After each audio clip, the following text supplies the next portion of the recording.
Napaka-solid ng Los Angeles Lakers ngayon mga boss. Eto top 3 sa Western Conference. Palupitan ng mga players ngayon. Eto si Luka naman nakapagtala ng 50 points dito nga sa laban nila kontra sa Bulls. Ano nga ba naging reaksyon dyan ni Luka? Tara't pag-usapan natin yan.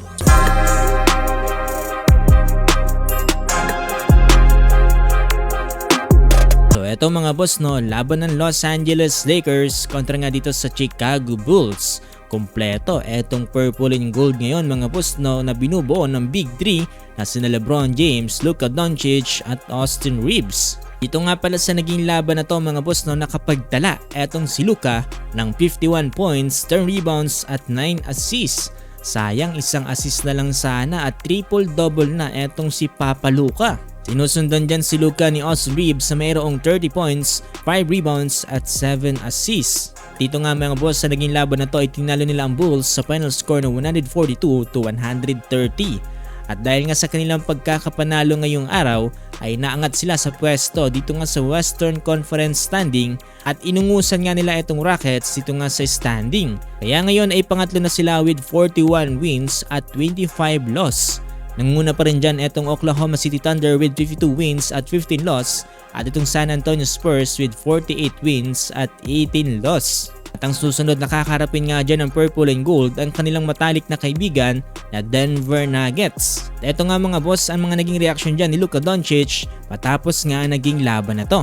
Ngayong unti-unti na nga nakaka-recover etong si Luka Doncic na merong high percentage na 43% from beyond the arc. Kung ano nga ba daw kanyang ginagawa para makatulong ito sa kanyang game. Sabi dito ni Luka Doncic na kakagaling niya nga lang daw dito nga sa kanyang leg injury. Dahil before NBA All-Star Game nga daw ay hindi siya nakapaglaro ng 4 na game. Kaya naman kinakailangan niya ng some time to recover para nga dito sa kanyang laro. Ngayon nga daw ay unti-unti na nating nakikita ang resulta. Just getting my legs back.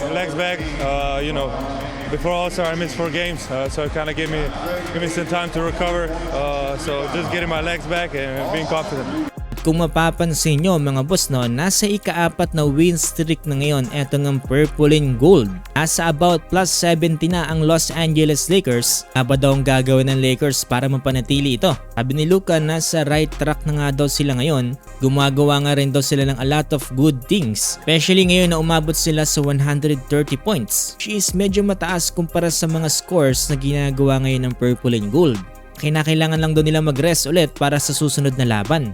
Dahil nga muli nagbabalik etong si Lolo Bron ay tinanong din etong si Luka Doncic kung ano nga ba daw naging tulong nito sa pagbabalik niya. Sabi ni Luka Doncic, good thing nga daw at nakabalik na etong si LeBron James at kinakailangan niya lang daw gawin yung mga usual na ginagawa niya. Dagdag pa ni Luka dito ay kinakailangan daw ni LeBron na magkaroon pa ng more shots at keep getting him involved. Tungan sa offense at nagkaroon naman daw to ng magandang resulta. Dahil nga Denver Nuggets na ang susunod na kakarapin ng Los Angeles Lakers, itananong din etong si Luka Doncic kung ano nga ba daw ang sunod na preparasyon nila para pigilan etong Nuggets.